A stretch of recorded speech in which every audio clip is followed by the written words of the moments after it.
Systems which have been normalized so much so that our demands to dismantle them and our push for equality have often been perceived by those who push back against equality as capricious ideas. That's maybe because they never heard of the young black man whom life was cut short when racist men beat him, leaving him bleeding to death in the arms of his helpless brother. That's maybe because they never heard of the black woman who had to take an 11-hour bus to New York as the only black employee at the time while she watched her colleague being granted a 1-hour flight to New York right here in Canada. Maybe they never heard of the black woman who was paid thousands of dollars less than the white employee that she was supervising. They never heard about the black man who was fired after he rightfully and respectfully demanded for a raise. Or the black man, Eli, who while volunteering to offer free meals to people right here in Ottawa was later referred to as the N-word by the person he was helping. Canada, home of diversity and multiculturalism. No more! But see, diversity without inclusion is like policy without implementation.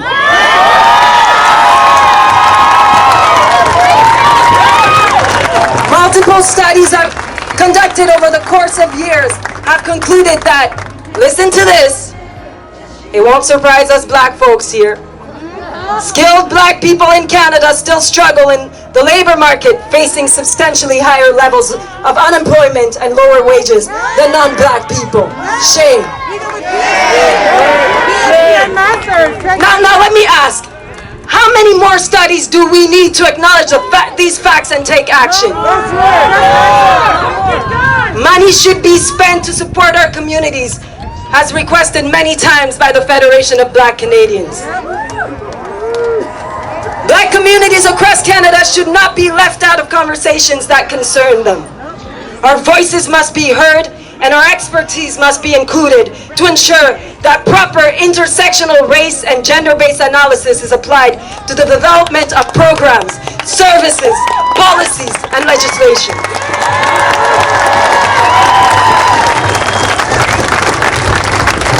Now we all know that even in the midst of the COVID-19 pandemic, black people are facing the persistent pandemic that is anti-black racism. Although for years we have let the reign of racism, discrimination, and abuse flow down the umbrella of our resilience, today we stand strongly and fearlessly to say enough. À toutes les personnes qui sont ici, on vous dit merci. Et on tient à souligner que la raison pour laquelle nous sommes ici, c'est parce que une jeune fille noire s'est levée. Le changement commence par la jeunesse. Appuyons la jeunesse, encourageons la jeunesse. Quand ils se trompent, redressons-les avec amour. Je remercie ces jeunes filles et je vous remercie vous tous parce qu'aujourd'hui vous faites partie de l'histoire.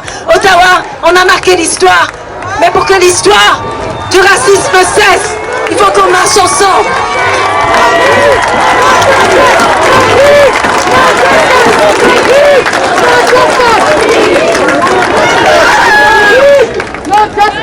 I am angry at the system that continues to oppress our black skin.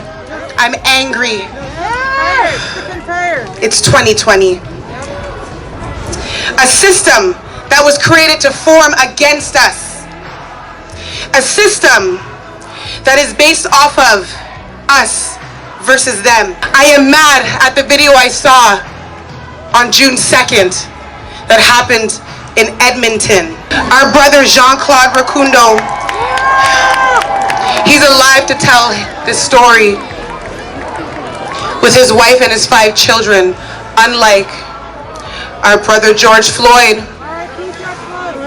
whose daughter now lives in a world without her father, whose father has changed our world. Rest in power, for you have changed our world as we know it. Rest in power, Rest in power knowing white people are now forced to look at themselves in the mirror and ask the question, am I helping or am I harming the Black experience moving forward?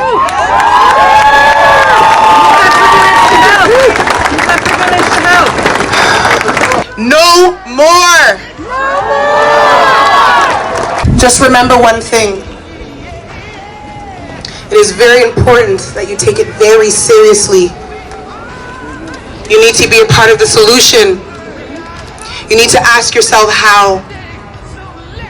I know you have people in your life that you can ask how. We are here. And even though it is not our job to re-educate you, we are still here. But you can do it too. It's not up to us only. Remember, it's a collective assignment. Yes, we can. Yes, we can. Yes, we can.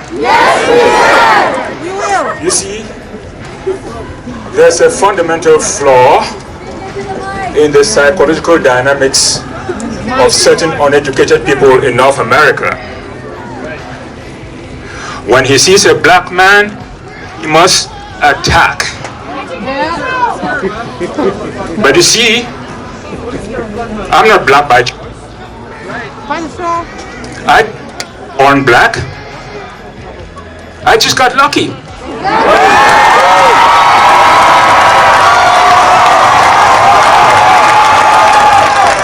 I just got lucky. The draw of the straw was not mine to make, you see. It's a flaw that we intend to rectify through communication and cooperation in community building. Together we can do it. Are we not warmed by the same sun? And cooled by the same Canadian winter? Does coronavirus not affect us all?